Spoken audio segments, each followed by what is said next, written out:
अस्सलाम वालेकुम नाज़रीन, वॉइस ऑफ पाकिस्तान के साथ मैं हूं शाहिद अफराज खान। A1 टीवी का ये प्रोग्राम, और इस प्रोग्राम में हमेशा ये कोशिश रहती है कि पाकिस्तान से जुड़े अहम मौज़ूआत पर बात की जाए और पाकिस्तानी माहिरीन की आरा भी आप तक पहुंचाई जाए। आज नाज़रीन हमारी बातचीत का मौजू रहेगा कि अगर हम आलमी सतह पर मसनूआत को ले जाना चाहते हैं या फिर जो आलमी सतह पर मसनूआत का मुकाबला करना चाहते हैं, तो हमें अपनी मसनूआत के मेयार को कैसे अपग्रेड करना होगा। और इसी सिलसिले में जो दुनिया भर में इस वक्त आलमी तिजारती मेले मुनक्किद होते हैं, उनमें पाकिस्तान की शिरकत को कैसे मौसर और बेहतर तौर पर यकीनी बनाया जा सकता है। इसके साथ साथ चूंकि जो तालीमी इदारे हैं वो बुनियादी तौर पर किसी भी मुल्क में तहकीक और तरक्की का एक कलीदी किस्म का एक किरदार है, तो हमारे जो नौजवान हैं या फिर जो तालीमी मज़ामीन हैं, कैसे उनमें बेहतरी लाते हुए एक हुनरमंद अफरादी कुव्वत तैयार की जाए जो आज इंडस्ट्री के तकाजे हैं। तालीम और इंडस्ट्री के गठजोड़ से या इंजमाम से कैसे बेहतर हुनरमंद अफरादी कुव्वत को तैयार किया जा सकता है जो आज अहद हाजिर के तकाजे हैं उनके मुताबिक खुद को ढाल सकते हैं और पाकिस्तान की मैशत को जदीद खतूत पर इस्तवार कर सकते हैं। इन तमाम मौज़ूआत पर हमने बात की है। तजिया निगार हैं रिजवान अब्बासी से, तो आइए उनसे बातचीत करते हैं। सर, अगर बात की जाए रिजवान साहब, तो दुनिया में जो माशी ताल्लुकात हैं या जो माशी ताल्लुकात के नई जहतें हैं, इनकी जानिब जो है वो बढ़ा जाता है। और किसी भी मुल्क में अगर हकीकी अमन इस्तेहकाम को राह रास्त वहाँ की माशी सरगर्मियों से जोड़ा जाता है। और इसकी जो एक ताज़ा कड़ी है, हम देखते हैं कि दुनिया में अगर इम्पोर्ट एक्सपोर्ट की बात की जाए, दरामद की बात की जाए, तो कैंटन मेला इंतहाई मारूफ नाम है, दुनिया भर में जाना जाता है। 136वां एडिशन इसका अभी जारी है चीन में, और पाकिस्तान से दीगर दुनिया के ममालिक भी शरीक है। तो आपसे जानना चाह रहा था कि ये जो तजारती मेले होते हैं, तजारती सरगर्मियाँ होती हैं, दुनिया भर के कारोबारी अफराद जब आपस में मिल बैठते हैं, तो इसका सबसे पहले तो ये बताइएगा कि क्या इसके फायदे क्या होते हैं और क्या ऐसे मौके उनको मिलते हैं कि वो हर साल यहाँ आते हैं?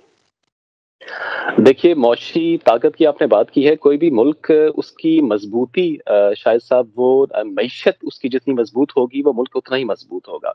और पाकिस्तान की खुसूसी तौर पे अगर बात की जाए तो पाकिस्तान में डॉलर्स अगर हमको इनफ्लो उनका चाहिए तो हमें अपनी जो बरामदात हैं उनको बढ़ाना होगा, एक्सपोर्ट ज़्यादा करनी होगी। अच्छा, मेले जो है तिजारती, और खुसूसी तौर पे हम चीन में यहाँ पे मौजूद हैं, यहाँ के जो तिजारती मेले हैं बैनुल अक़वामी तौर पे वो मुख्तलिफ कंपनीज को अट्रैक्ट करते हैं, मुख्तलिफ वेंडर्स को, मुख्तलिफ जो बिजनेस जो पीपल है उनको अट्रैक्ट करते हैं अपने मुल्क में। कैंटन की आपने बात की है, ये चीन का सबसे बड़ा तिजारती मेला है। मुख्तलिफ दूसरे मेले भी होते रहते हैं। अभी शंघाई में भी जो इम्पोर्ट एक्सपो है वो भी होने वाला है।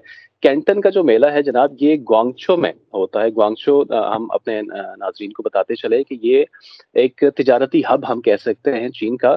और पाकिस्तान में मुख्तलिफ जो भी टेक्सटाइल की और दूसरी जो छोटी प्रोडक्ट्स हैं वो आती हैं, वो इसी जो है वो सूबे से आती हैं। और इसका जो कैपिटल है ग्वांगतोंग का ग्वांगझो, वहाँ पे ये मेला हो रहा है और 136वां इसका एडिशन है। फायदा इसका शायद साहब ये है कि एक ही छत तले आपको बहुत सारे बिजनेस और बहुत सारे कस्टमर मिल जाते हैं। बिजनेस को कस्टमर चाहिए और कस्टमर को बहुत सारी वैरायटी चाहिए अपने इर्द गिर्द प्रोडक्ट्स की। और अगर स्केल हम बताते चलें तो हजारों जो कंपनीज हैं दुनिया भर की, ये फॉर्च्यून 500 से लेके एक छोटा वेंडर है वहां तक की एक ही छत तले यहाँ पे जमा होती हैं।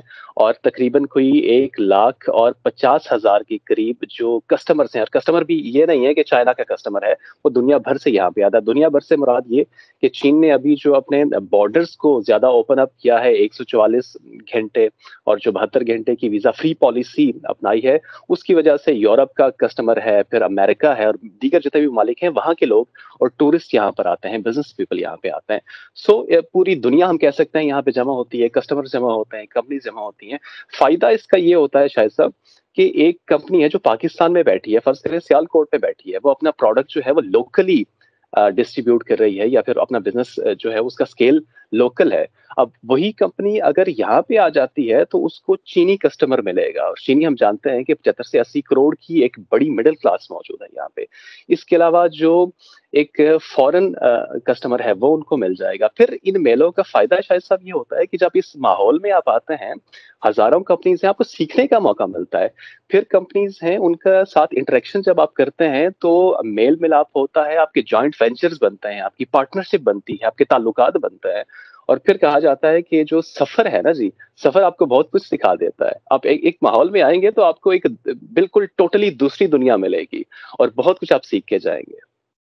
जी, सफर वसीला सफर अक्सर कहा जाता है। और ये भी आपसे रिस्पांस साहब पूछना चाहूंगा कि अगर हम पाकिस्तान के पस मंजर में बात करें तो हमारी कई ऐसी मसनूआत हैं जिनकी हमेशा हर साल न सिर्फ चीन बल्कि दुनिया भर के मेलों में उनकी नुमाइश की जाती है, चाहे वो टेक्सटाइल मसनूआत हों, आपका फर्नीचर हो, इवन जो आपके जेम्स एंड ज्वेलरी है वो बड़ी यहाँ पर मकबूल है चीन में। तो ये बात तो है कि चीन में मांग है उन चीज़ों की, मकबूलियत भी है और लोग आना भी चाहते हैं। लेकिन जब क्या ऐसी कमी आपको लगती है कि जो हमें दूर करना होगी? क्योंकि देखें, आपको मौका तो मिल गया दुनिया भर से, जैसा आपने फरमाया कि यहाँ पर खरीदार यहाँ पर मौजूद हैं और उसी वेन्यू पर बैठे-बैठे आपको ऑर्डर्स मौसूल होना शुरू हो जाते हैं। आप भी मुख्तलिफ नुमाइशों में जा चुके हैं, हमें भी ऐसा इत्तेफाक हुआ बीजिंग से हटकर दीगर शहरों में भी कि पाकिस्तानी लोग आते तो हैं, मसनूआत भी उनकी अच्छी हैं, लेकिन इसके बावजूद वो एक तसलसल है या फिर ऐसे कुछ कमी लाज़िमन हमें लगती है कि जो दूर करनी चाहिए, जिसमें एक टेक्नोलॉजी का फैक्टर भी, शायद आप इससे इत्तेफ़ाक करेंगे, एक बहुत बड़ी चीज़ है।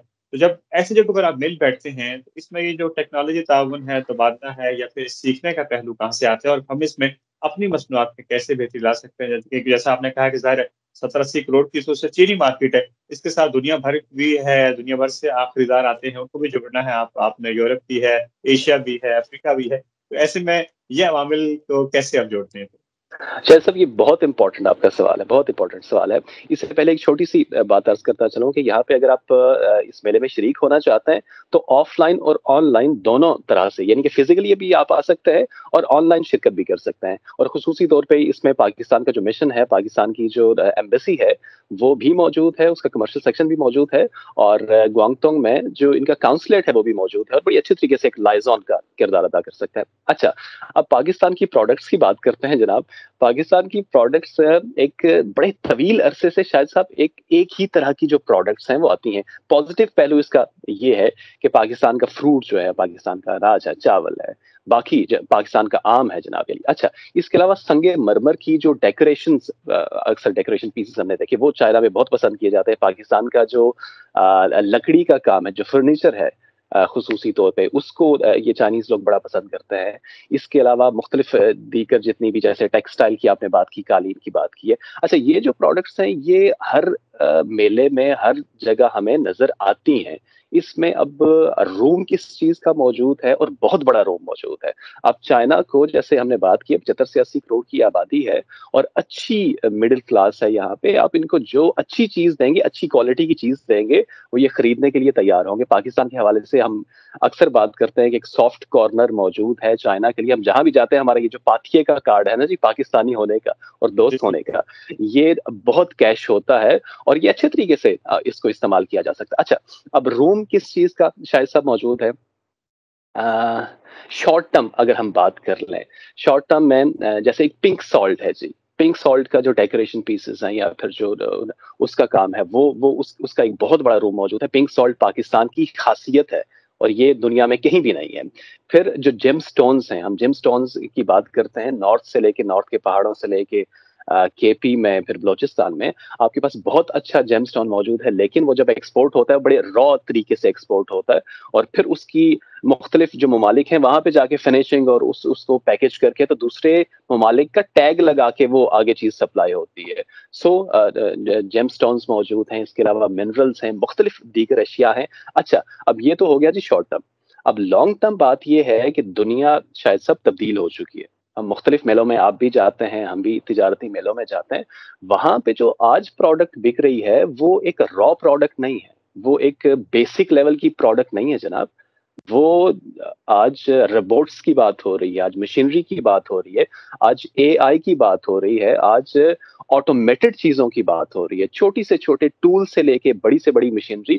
آپ کسٹمر گوڈس کی بات کر لیں جو کہ آپ کی ایف ایم سی جیز ہیں، جو صارفین کی چھوٹی اشیاء ہوتی ہیں، وہاں سے لے کے جو انڈسٹریل گوڈس ہیں، جو کہ پورے انڈسٹریل سپلائی چین کی بات جہاں پہ ہوتی ہے، وہاں کی ایک ایک چیز آج بڑی میکنائزڈ ہو چکی ہے. آج اس میں جیسے میں نے عرض کیا ٹیکنالوجی شامل ہو چکی ہے. جیسے ڈرونز کی بات، اب ڈرونز کی بات پیچھے رہ گئی ہے. جو آٹومیٹڈ ڈرونز ہیں، جو کہ خود کار ڈرونز ہیں، وہ خود اپنا رستہ بناتے ہیں، وہ ان کے ساتھ جو ہے اے آئی ہے وہ جڑی ہوئی ہے، وہ مختلف جو منظر نامے ہیں اس میں کام کر رہے ہیں. سو یہ پروڈکٹس جو ہیں اس کو بنانے کے لیے پھر لانگ ٹرم جو ہے وہ پالیسیز درکار ہیں، حکومتی پالیسیز ہیں، پھر جو آپ کا ایکسپورٹ بورڈ ہے، پھر جو لوکل انڈسٹری ہے شاید صاحب، اس کو ہمیں کہا جائے کہ فلرش کرنے کی اور ایمرجنسی لیول پہ فلرش کرنے کی ضرورت ہے. کہ آج ہم یہ کام شروع کریں گے تو جا کے کہیں 5 یا 10 سال میں ہماری انڈسٹری اس قابل ہوگی کہ وہ ایٹ پار ہو جو ورلڈ کی پروڈکٹس ہیں. یہاں پہ کٹ تھروٹ کمپٹیشن ہوتا ہے. یہاں پہ آپ اپنی پروڈکٹ لے کے آئیں گے، اسی شیلف پہ اسی جگہ دوسرے کسی ملک کی پروڈکٹ ہوگی اور وہ آپ سے کوالٹی میں اچھی ہوگی، آپ سے پرائس میں کم ہوگی، تو آپ کمپیٹ نہیں کر سکتے ہیں پھر اس طرح سے. سو اگر سروائیو کرنا ہے تو ایک ہی آپ کے پاس چانس ہے، اپنی ایکسپورٹ کو بڑھانا ہے، ایک ہی آپ کے پاس چانس ہے کہ اپنی پروڈکٹ کو بہتر کیجئے اور دنیا کے ساتھ میچ کیجئے اپنی کوالٹی کو. اور اس کے لیے آپ کی اچھی انڈسٹری اور فلرشڈ انڈسٹری یہ بہت ضروری ہے. صحیح. اور اسی طرح چونکہ رضوان صاحب، چونکہ آپ نے بات کی، ابھی روبوٹکس کی بات کی، مصنوعی ذہانت کی بات کی، انٹرنیٹ آف تھنگس کی حوالے سے بات کی آپ نے. اور اس حوالے سے دیکھا جائے تو چین کا ایک بڑا کلیدی کردار ہے. ابھی چند دن پہلے ہی میں پڑھ رہا تھا کہ جہاں کی جو ٹیکسٹائل انڈسٹری ہے وہ آٹومیٹڈ جانب شفٹ ہو چکی ہے. اب روبوٹس وہاں پر جو ہے سلائی وغیرہ کرتے ہیں، ساتھ ساتھ جو مصنوعی ذہانت کے ٹولز ہیں ان کو استعمال کیا جاتا ہے. تو یہ آپ سے پوچھنا چاہ رہا تھا کہ ایسے میں آپ نے چونکہ بات کی جو کاروباری ادارے ہیں، تو اب ظاہر ہے کاروباری اداروں کو اگر اچھے افرادی قوت میسر آ جائے تو یقینی طور پر پھر جو عہد حاضر کے رجحانات ہیں ان کی جانب بڑھا جا سکتا ہے. ہمارے تعلیمی ادارے اس میں کہاں آتے ہیں؟ چونکہ ظاہر ہے اگر ہم زراعت کی بات کریں، ٹیکسٹائل کی بات کریں، ایون فیشن انڈسٹری کی بات کریں، یا دیگر جو کہ ایسی صنعتوں کی بات کریں، تو وہاں پر جو آپ کا بنیاد ہے وہ تو آپ کے تعلیمی ادارے ہیں. جب یہیں سے بچے پڑھ کر آگے جائیں گے، آپ کو اچھی ہنر ملے گا، اچھی افرادی قوت میسر آئے گی. تو ایسے میں پھر ہمیں جو اپنا نصاب ہے اس میں کیسے بدلاؤ لانے کی ضرورت ہے کہ جو آج جدید موضوعات پڑھائے جا رہے ہیں. اس سے پہلے بھی ہم نے ایک پروگرام میں ذکر کیا تعلیم کے حوالے سے کہ چین میں کئی ایسے جو مضامین ہیں جن کی شاید اب بالکل ضرورت نہیں رہی، وہ ختم کر دیے گئے، بلکہ نئے جو ہے مضامین لائے گئے ہیں جو آج عہد حاضر کی ضروریات ہیں ان کو پورا کرتے ہیں. تو ایسے میں ہمیں تھوڑا سا کیسے بدلاؤ کی ضرورت کرنا ہوگا؟ شاید صاحب یہ جو آپ نے ذکر چھڑا ہے اس ٹاپک کا، اس پہ کئی پروگرامز ہو سکتے ہیں، اور بڑا چبھتا ہوا اور بڑا دل کو لگتا ہوا یہ ٹاپک ہے. اب بات یہ ہے جی کہ جو ریسرچ اینڈ ڈیولپمنٹ ہے اس میں ایک تو آپ کی جو انویسٹمنٹ ہے حکومتی لیول پہ ہم بات کر رہے ہیں وہ ہونی چاہیے، اور دوسرا یہ کہ اس کا ایک بیسک بڑا بنیادی سا جو ایک پہلو ہے وہ یہ ہے کہ آپ کا بچہ جو ہے وہ جب کالج میں یونیورسٹی میں ہے تو اس پہ خرچ کیا جائے. یونیورسٹی کا اپنا R&D کا جو بجٹ ہوتا ہے اس کی بنا پر جو پریکٹیکل مضامین ہیں وہ پڑھائے جائیں. انڈسٹری اور تعلیم کا جو گیپ ہے، ہم اکثر مختلف جو موضوعات ہیں وہ ڈسکس کرتے ہیں کہ یہ جو گیپ ہے نا جی، اس کو کم سے کم کیا جائے. مثال میں آپ کو دیتا ہوں، پچھلے دنوں ایک روبوٹکس کا مقابلہ ہوتا ہے. چائنا کے مختلف صوبوں سے، مختلف شہروں سے جو یونیورسٹی کے کالجوں کے بچے ہیں وہ وہاں پہ آتے ہیں اور وہ اپنی جو مصنوعات ہیں روبوٹکس کے حوالے سے، آج کا یہ موضوع ہے اور آج کی چیز ہے وہ ان کے مقابلے ہوئے جناب. اور اس میں ایسے روبوٹس بھی شامل تھے جو کہ پانی کے اندر جا کر جو مختلف کام ہیں وہ کر سکتے تھے. وہیں پہ اب منتظمین نے ایک تو کالج کے بچے بلا لیے اور دوسرا انڈسٹری سے مختلف جو نمائندے ہیں وہ بلا لیے. اب انڈسٹری کے لوگ بھی موجود ہیں، بچے بھی موجود ہیں، اور ان کی جو ایجادات ہیں وہ بھی موجود ہیں. اچھا، اب یہ ہوا کہ جو فرسٹ سیکنڈ تھرڈ نمبر پہ کالجز آئے وہاں سے ان انڈسٹریز نے ان کو پک کر لیا اور ان کی پروڈکٹس کو پک کر لیا. اب کتنی اچھی ایک ایکو سسٹم چائنا میں موجود ہے کہ وہی پروڈکٹ جو کہ بچہ بنا رہا ہے اس کو انڈسٹری پک کر لیتی ہے اور اس میں مائنر جتنی چینجز ہیں وہ کر کے تو اس کو پریکٹیکل یوز کے لیے رکھا جاتا ہے. پھر ہم بات کرتے ہیں کہ تعلیم سے ہٹ کر جو R&D کا حکومتی لیول پہ بجٹ ہے، ادارے مختلف کام کر رہے ہوتے ہیں R&D کے لیے. چائنا میں تقریباً $450 بلین سے زیادہ R&D پہ خرچ ہوتا ہے. یہ دنیا کے لیڈنگ جو اخراجات ہیں ممالک کے اس میں ایک کے طور پہ. اور پاکستان کی اگر GDP کی بات کر لیں تو $250-270 بلین کا یہ ہمارا GDP بنتا ہے، یا $300 بلین کا بنتا ہے. سو ہمارے GDP سے بھی 30% زیادہ یا 40% زیادہ جو ہے وہ R&D پہ خرچ ہوتا ہے. R&D پہ جب تک خرچ نہیں کریں گے تب تک آپ کی انوویشن نہیں ہوگی. انوویشن نہیں ہوگی تو پروڈکٹ نہیں سامنے نہیں آئے گی. اور پھر یہ کہ آج کا دور جو ہے وہ پیٹنٹس کا دور ہے، پروڈکٹ کا دور ہے. اب ایک پروڈکٹ آپ کی اچھی پروڈکٹ اور جو نئی ٹیکنالوجی کی حامل پروڈکٹ ہے وہ دنیا میں اتنا آپ کو منافع دے سکتی ہے جتنا کہ آپ کا پورا زرخیز زرعی زمین نہیں دے سکتی ہے. سو کافی ساری چیزیں ہیں جو کہ ڈسکس ہو سکتی ہیں اس حوالے سے. جی بالکل. اور آج کی بات کا جو اختتام ہے وہ ہم اسی پہ کریں گے. آپ نے بجا فرمایا کہ آج اگر دیکھا جائے تو تعلیم اور انڈسٹری ان دونوں کو آپس میں جوڑنا ہوگا. جو انڈسٹری کے تقاضے ہیں ان کے مطابق ہمیں جو تعلیمی رجحانات ہیں ان کی حوصلہ افزائی کرنا ہوگی. بالخصوص اگر پاکستان کی بات کی جائے جہاں آبادی کا ایک بڑا حصہ آج بھی 60% سے زیادہ نوجوانوں پر مشتمل ہے، اور نوجوان ہی ٹیکنالوجی کا ایک اہم رخ ہوتے ہیں، ایک لیڈی قوت ہوتے ہیں. بہت شکریہ آپ کا رضوان بچ صاحب نے وقت دیا.